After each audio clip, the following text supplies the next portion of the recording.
afternoon. Welcome to the weekly Tuesday. I'm your Executive Director of the New York Charter School Association. I figured I'd cut off this banter while we can. I'm joined today by David Frank, Executive Director of the Charter Schools Office at NYSIB, Ralph Rossi from SUNY Charter Schools Institute, standing in for Susie, Erin Cochran and Laurie Hazeley from New York City DOE, and Corey Callahan from the New York City Charter Center. A few updates we'll start with from the association before we hand it over to David and Laurie, and then fielding some questions.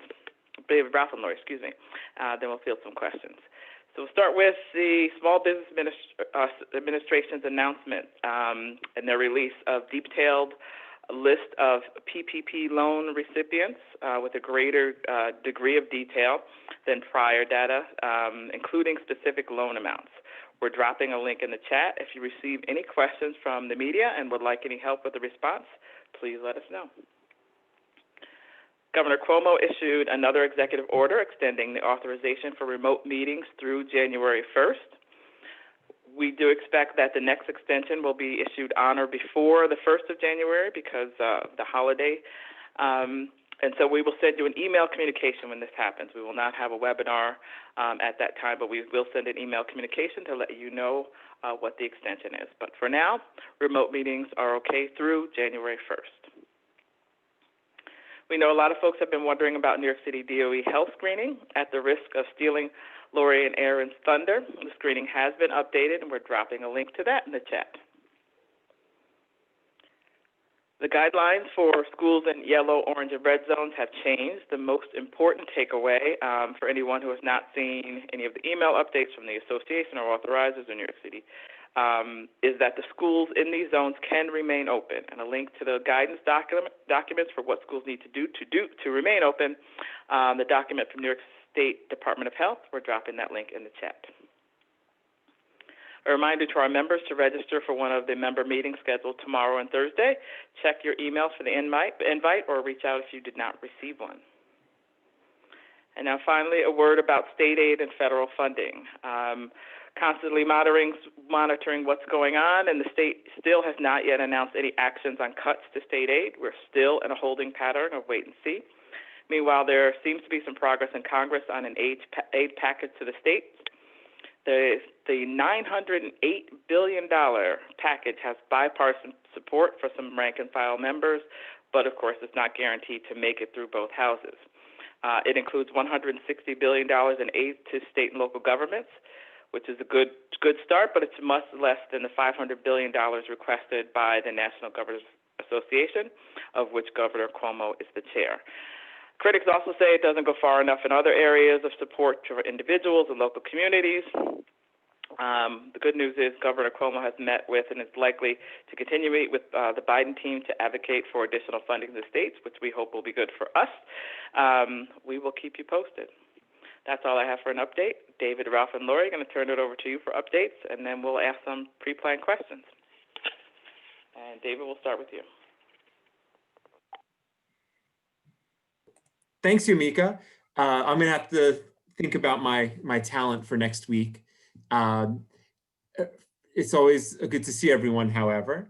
First, I want to congratulate our interim commissioner. She was recently named, Betty Rosa was recently named to serve on the Financial Oversight and Management Board for Puerto Rico, in addition to her duties here in New York State. The interim commissioner actually grew up in Puerto Rico, and so she'll be helping to support students and children down there as well. So I did want to mention that, since we're very proud of the work of Dr. Rosa.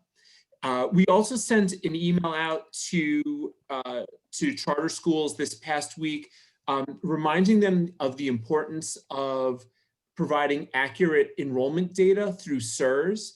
So we sent that out actually earlier today. SERS enrollment data is used to calculate everything from state aid allocations to providing support to your students for FAFSA to providing the federal government with information on our response to COVID-19. And so we do ask that you ensure that you report that data accurately. And first and foremost, I should say that you actually do report that data by the January deadline. And your level 1 RIC, your Regional Information Center, or if you're in a place like New York City, your district will provide additional guidance regarding that. In New York City, for example, surge enrollment is taken from your ATS data. So please ensure that your ATS information is up to date. And it's especially important that you make sure you don't have any invalid addresses listed in ATS. And the fantastic operations team at the New York City DOE, including my pal Erin Cochran, can help you navigate through that. But I can't underestimate the importance of having accurate data. It saves us a lot of headaches. In addition, 2 important memos went out since our last call. One of them was on reporting attendance and continuity of operations in the face of the pandemic. And I know that we received 2 questions regarding that. And so one is regarding the provision of instruction. Some of the language in this memo pertains to district rather than charter schools. And so we would remind charter schools to follow their reopening plans as approved by their authorizer, and continue to do so in concert with the guidance and instructions from your local Department of Health and the governor's office. And so if you are providing, for example, in-person instruction, you can continue to do so as long as allowed to by the Department of Health and Governor's Office and your reopening plan. If you're just providing remote instruction, you can continue to provide remote instruction as long as it's pursuant to your reopening plan. And that will remain in effect until for the foreseeable future. There's also some language in that memo about instructional time waivers. This does not apply to charter schools. Charter schools are required to provide the instructional time as set forth in their charter, and any change to that should be discussed with your authorizer. And so you don't need to worry about instructional time waivers for this academic year. The last memo that I wanted to mention was actually also sent out today. And it is on our website, as are all of the memos that we think are applicable to charter schools. And I put a link in the chat, but it's a memo reminding you that there still is a Regents waiver in effect. So students who are taking Regents-bearing courses, if they pass that course and receive credit for now, just like the spring, they're able to receive Regent credit for that. Students, particularly students with disabilities, can opt out of receiving that Regents credit. And there are a variety of practical reasons for them doing so. And the information sent out today are guidelines as well as a sample form that you can use to help your students, particularly, again, students with disabilities, navigate through that process. That being said, I'll turn it back to one of my colleagues. All right, great. Thanks, David. Ralph, I'll turn it over to you now for an update. All right, thank you. Not too many updates today, but I did want to mention Susie, who's not with us today, will be receiving an award tomorrow from SUNY for 10 years of service since she rejoined SUNY. She used to be with the RF and do on her own, and now it's actually been a decade that she's been our executive director. So we're going to join in a virtual celebration and do that tomorrow. And there'll be others with more years of service at SUNY as well, but I want to emphasize that one.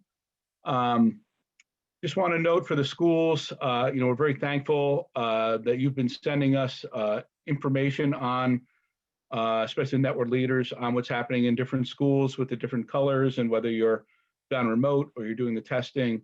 You just have to send us an email. We're taking them through charters at suny.edu. You don't have to formally amend your plan. We knew when those plans went out that they were going to be fluid. And then if you could also share with us communications to your school communities on COVID-19 changes or changes in vacation schedules or whatever's coming up, that'd be very helpful. We are trying to keep track, and we hope to have a tool down the line where we can keep an eye on where everyone is, but it's changing every day, and we don't want to chase down schools and go through phone lists to sort of determine definitively what a status is. And then, of course, just a reminder to keep making your Department of Health reports, because they do get persnickety if you don't report. We know that for a fact. Especially those closed schools, they really like to pick on them because they never report for some reason. They're just getting up to speed on that. We didn't know if the pre-K program RFP, maybe some of our friends in the city can help us out, is coming out this week. But when that happens, we encourage schools that are thinking about it to reach out to our Catherine Malitsky. And you just do that by sending an email to charters@suny.edu, maybe discuss that. We don't have any details, but that's a stay tuned piece. Also encouraging folks to look for Susie's emails. We're still sending those out. They include information. If you don't get them, you can sign up on our website at the New York Charters, all spelled out, .org, and then you could start receiving the email communications.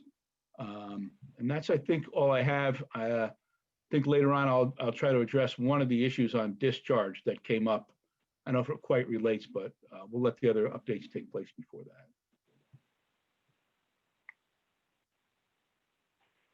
All right, great, thank you. I will now turn it over to and ask Laurie, do you have any updates for us?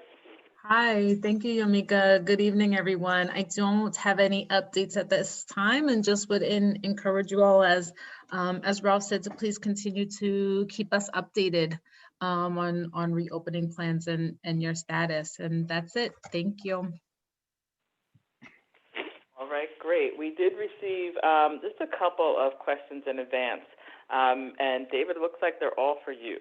Or they're both for you, I should say. And they're about to relate to the remote learning memo, the 180-day memo that was dated December 1st. The question is regarding whether you could clarify what it means. The section of the memo says schools are to provide options for both in-person and remote learning, and just want you to clarify what that means for schools that want to remain remote. For charter schools, they should continue to follow their reopening plan as approved by their authorizer. So you have the option of providing in-person, remote, or a hybrid of the two. And then you set that forth in your reopening plan, and you implement that plan within the context of the Department of Health and gubernatorial requirements, the yellow, red, orange zones, and you should continue to do so. That has not changed. Okay, then I think that's it. That's all the questions we have. We'll turn it over to Q&A.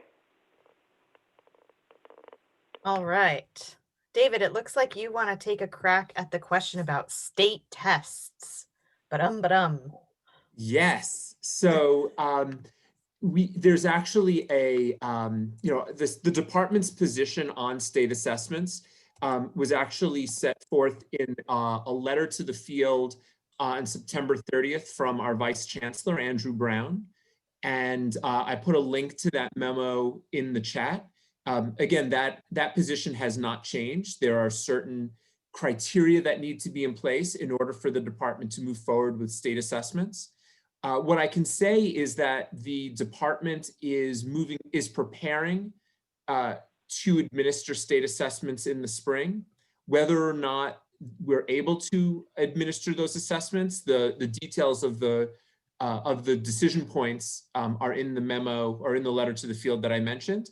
But my recommendation to all schools is to prepare your students as best you can for the assessments, and that's through strong teaching and instructional practices that adhere to your charter as well as state learning standards.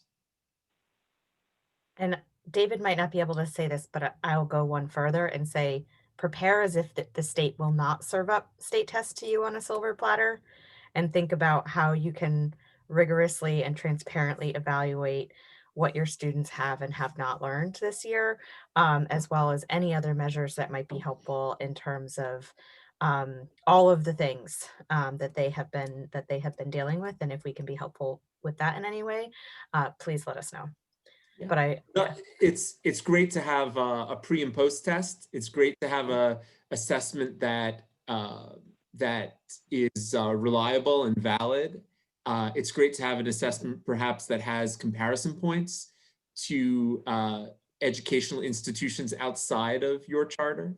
But just some thoughts. We actually we have lots of thoughts on we have our thoughts as an authorizer on state assessment, on not state assessments, but assessments that you can potentially provide or give in lieu of state assessments in our remote monitoring and oversight guide, which is conveniently at the link that I provided in the chat. We are also in early stages of exploring the opportunity of offering mock Regents tests that are externally scored and use items from prior tests. So if that's something that you would be interested in as a sort of a final test or for a Regents course or anything like that, please let us know, because one of the key factors will be whether or not it's something that folks have interest in, especially in the context of the Regents waivers. And Anna, like I said, I'll have my mom mail me my old test prep books. David is offering as his talent, he is offering Regents prep. I did very well on the global Regents. All right, Yomika, I'm actually going to ask you to field the next question, because I think, and everyone else should feel free to weigh in, but my impression, Yomika, is that you have had the broadest experience in terms of county departments of health and conversations that you've had with the state Department of Health. So Ellen is asking about sort of a landscape analysis about whether or not there's a way to find out which counties are providing testing on site to a charter school. And I totally agree, Ellen, that we should be thankful for the ones that are, because it is not universal. And so, Yomika, I don't know if you could say a little bit about what you're aware of in terms of how this varies across the regions that have this sort of issue of on-site or not access to on-site or lack of access to on-site testing. Hi. One, I 100% agree that thanks should be given to the counties who stepped up, I'll say, and have been able to provide the support schools have done so. New York State Department of Health highly recommends, and there's guidance out that says, I should say that local Department of Health should be supporting schools and providing the testing and or allowing them to use their LSLs. They provide as sort of an out, if you will, that says, to the extent that if they can't do it, then they need to help the schools find another source to possibly help. A lot of counties, particularly upstate, have been saying, listen, we don't have the capacity. This is a long way of saying that some have, some haven't. I don't have an exact number. I believe Erie County, which is where Buffalo is, has recently said, we can help you. I think the same thing in Monroe County. So I think one by one, little by little, counties are reaching out to help. Some of the smaller counties have been doing that all along, but it does vary. I don't have an exact number. It does vary, but there are still, areas out there, plenty of areas out there with charter schools in particular, but not only, right, where the counties are not able or have said they're not able to help the schools, and so schools are on their own. So it varies across the state. It is out there. New York State DOH guidance says counties should be providing this. Whether or not they don't, if they can't, they don't have the resources, they don't have to. That's where we are. Great, thanks. David, there are a couple of other things you flagged in the Q&A. You want to take it away and speak to some of those? Sure. So regarding the attendance memo, really the only action item for charter schools in New York City or not in New York City is to ensure that you're keeping attendance in a way that you're able at some point to let your RIC or your or New York City DOE know when students are present in person, when they're present through synchronous instruction or asynchronous instruction, and you're able to disaggregate that depending on your instructional model. That's all you need to do. And I know that the memo, that memo is a bit confusing, but I just want to reiterate that the only thing you need to do is have a comprehensive attendance policy, and that you're implementing that. Again, when are students in school in person? When are they participating remotely, asynchronously? And when are they participating remotely, synchronously? Now, of course, some schools might not have all of those options, but really that's all you need to do. The other thing you need to do is just keep an eye out for when your regional information center, or if you're in New York City, the DOE and their partners at the Eastern Suffolk BOCES let you know when to do something differently. There's, other than that, you can put that attendance memo to the side. The other thing I wanted to mention was someone in the chat said that a significant number of their teachers applied for COVID certifications in July, but they still haven't heard anything. And very talented Carol Cohn, who heads the New York City Charter Center's teacher certification program with Randall Iserman, once taught me about a procedure for charter schools to request expedited service. And so I'll put the link to how to do that there. But if you are in New York City, I would definitely reach out to Randall Iserman, and I'm sure he can put you in touch with Carol to talk about that more. But you know, there is a big backlog, and but I would encourage you to make sure that as a school you're doing what you need to do to help support your teachers and their emergency certifications. And I think those are all the questions that I had. I think there is one follow-up on the attendance memo. So if there are students in the building, but they are participating in synchronous remote instruction, how should we code attendance? Thank you. And so your school should code attendance however you would like, as long as you can then report to your regional information center or the New York City DOE when the student has been participating synchronously or asynchronously. If you have other questions about how to enter that into ATS, I would reach out to charter schools at schools.nyc.gov, or Erin can tell you how to do that otherwise. But if I were operating a school, I would email charter schools at schools.nyc.gov to see if there's anything else I should be doing. But in general, have a robust attendance system in your school so that you can then report out based on state requirements. One quick note there, David, we have switched to a ticketing system. So my apologies. I will pop the new ticketing system in the chat. But yes, that's great advice.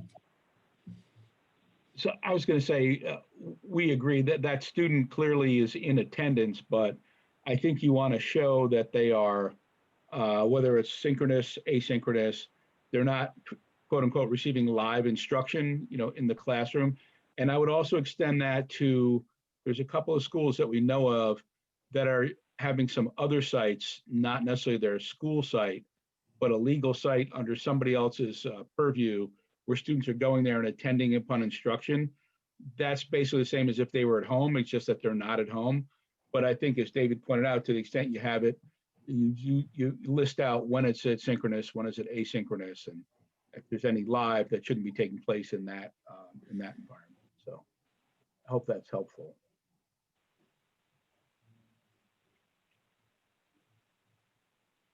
All right. Corey, Erin, hand it over to you all. Great, thank you. Good afternoon, everyone. We will start. I know Erin has some announcements, probably about one at least I know is about her new ticketing system. But I will turn it over to her and then we'll get to some questions. Thanks, Corey. Good afternoon, everyone. Yes, just a reminder to please direct any questions or requests for help to charterschools.mojohelpdesk.com. You will put in a ticket. You don't need a login to create a ticket. It's a fabulous system. I love it.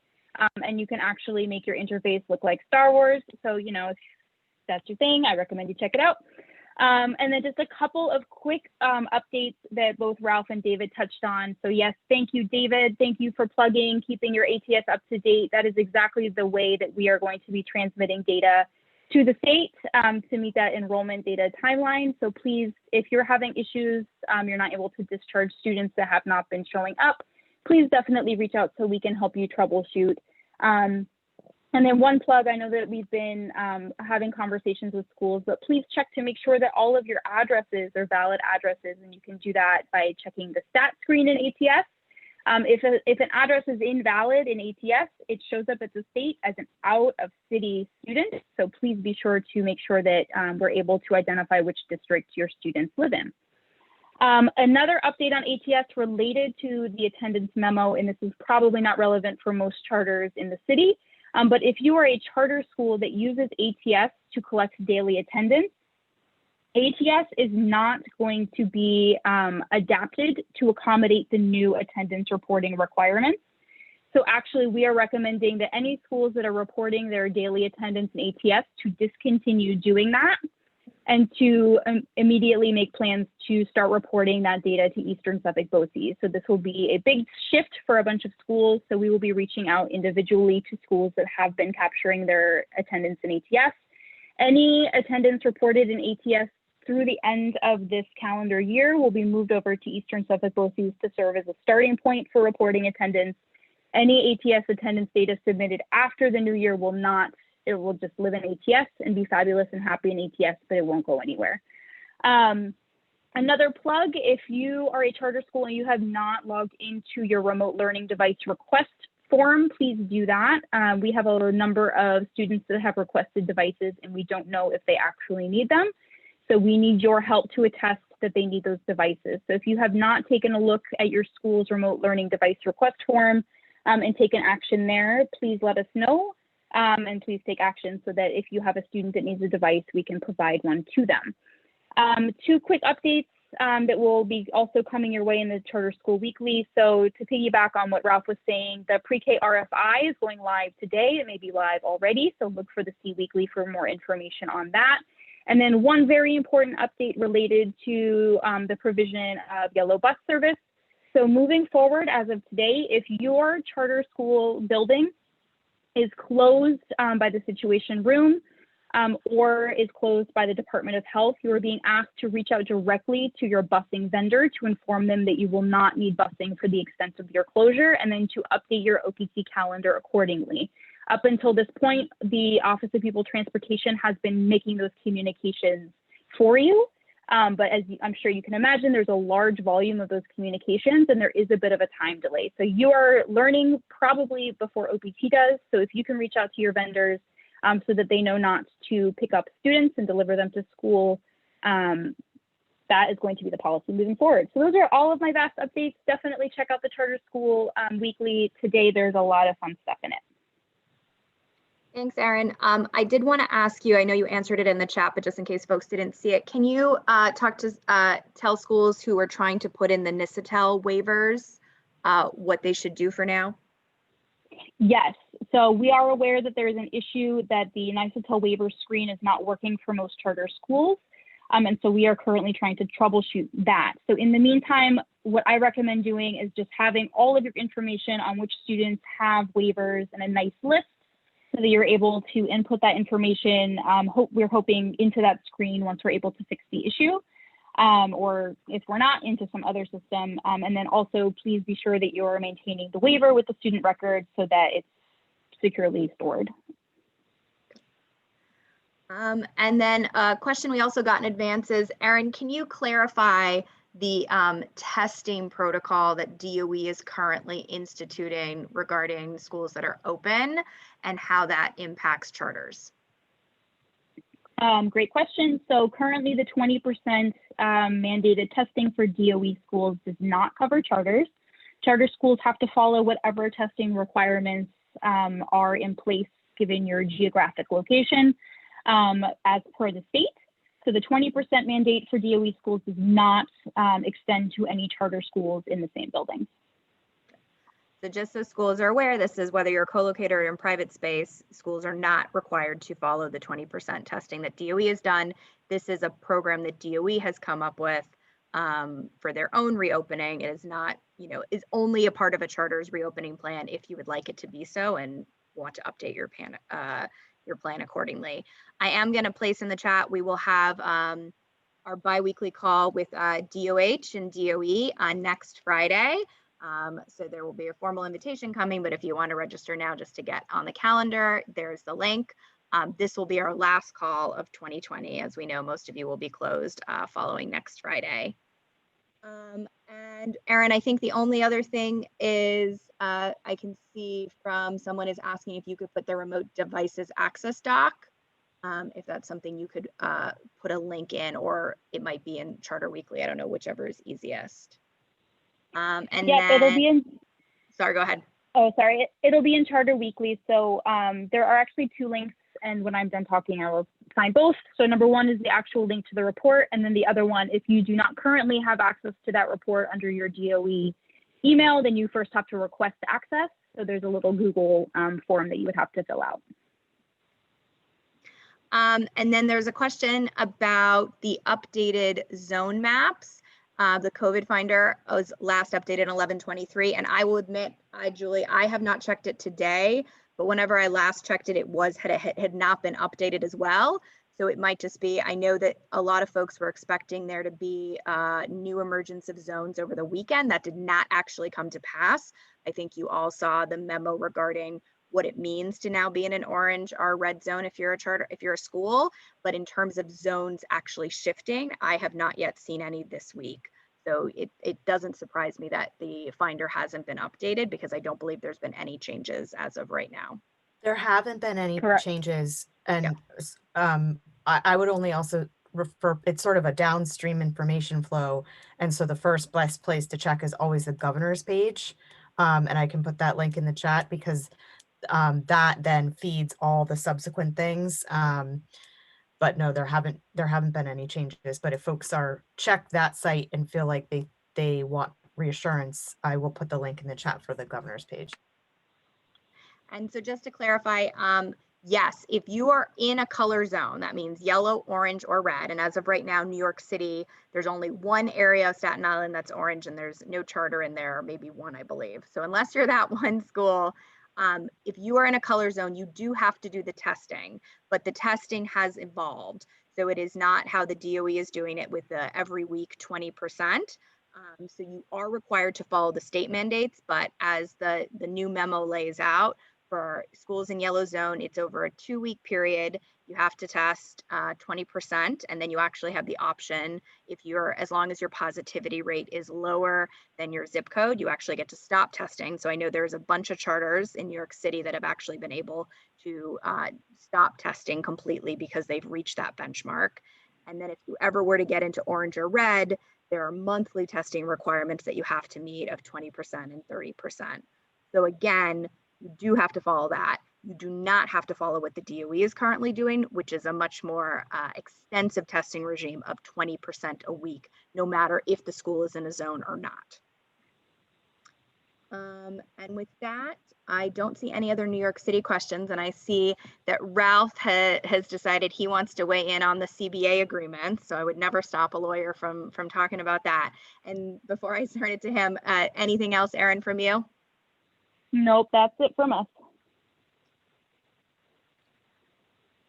Okay, before we get to that part about the CBAs, I did want to note in the latest iteration, at least when I saw of the governor's website, some pool testing is allowed, but it has its own restrictions that go with it. So SUNY has been a pretty big fan of pool testing, but there is some other follow-up, and it's probably a matter of cost and other things.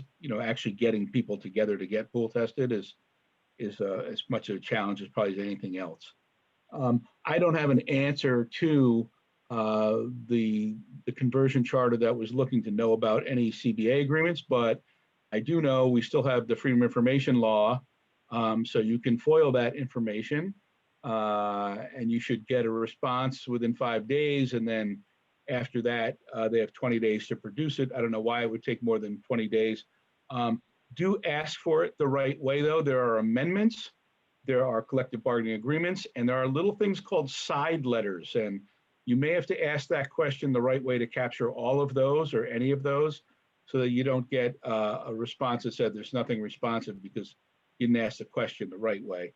And always my advice in these matters is consult a real labor attorney, and I am not one of those. They're far and few. So the other issue I noted, and it probably has nothing to do with the ATS discharge, but I did have an upstate school contact me about what do you do with that kid that has never shown up on the video, either in forever this school year or like a really long time ago.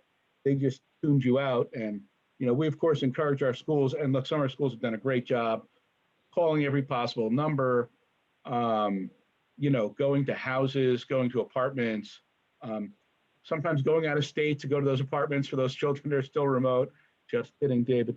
But, trying to track them down. But if you can't, and you think they're really no longer there, I pass along a message from Barbara Ackenauer, please don't bill for them. It's only something you have to make up for in the reconciliation. And then two, assuming we're talking about a student of mandatory age, and I had to look this up every time I have to look it up, I can never find it. It's 3202, somewhere in there of the ed law, which is part of our, our mandatory instruction in New York. You have to document that the student hasn't attended in 20 consecutive school days, okay? And so like on the 21st day, you're supposed to send, don't ask me why, it's in the statute written before Charter Schools Act. You have to send 2 letters, apparently one to the student and one to the parent, which makes more sense if the student is a high school student as opposed to a kindergartner. But you're supposed to send 2 letters to them saying, we have scheduled a hearing to discuss why you're not attending and how we can modify your educational program so you might attend more, which typically goes unanswered. That's supposed to be sent to the last known address. After that hearing, if they don't attend, if they do attend, you're supposed to let them back in. If they don't attend, then you're supposed to send a second letter saying you didn't attend the hearing and now we are going to drop you from enrollment. And that's where that discharge piece comes in. That's a legitimate enrollment drop. The other divergence in the statute at this point is you're supposed to, if you're a district, tell them they can also come back at any time if they're eligible. Well, we've read that if you're eligible in a charter school setting to say you can only come back to the charter school if we have open seats because we may give your seat away, basically, right, from the waiting list. And so you're eligible certainly to let them know they can go back to the district, but only if you have basically an open seat back in the charter after they've been discharged. But it's a bit of a lengthy process, couple of certified, letters in there. And please, if you do get a hold of somebody and they say, hey, I can't make the hearing on that date, or I really want a remote hearing, please try to accommodate the parent to find out what's going on, as opposed to seeing this as a way to, lead it toward a discharge. We are trying to work with, and we get complaints, fairly regularly that the Wi-Fi's aren't working, or MiFi isn't working, or they don't have it, or the Chromebook is broken. And, we're trying to get these kids educated as best we can, given the times. So trying not to discharge people is preferred to trying to discharge.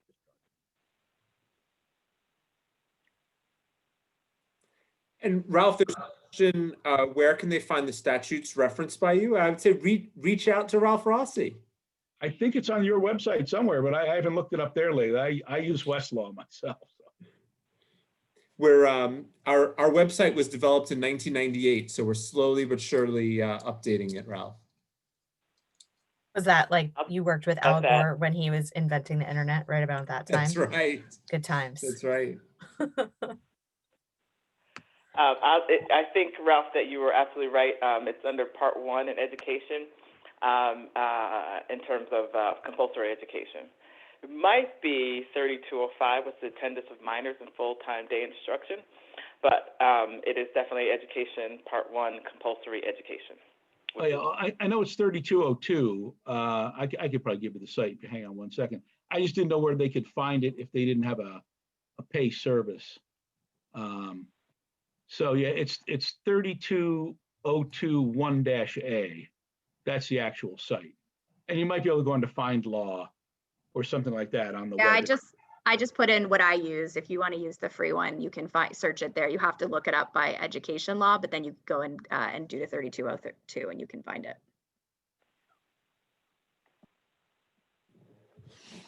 Looks like there's one last New York City question. If we can tag team this back and forth. Sure. So Erin, any updates on the DOE high school application process? Currently no updates, but we are watching very closely.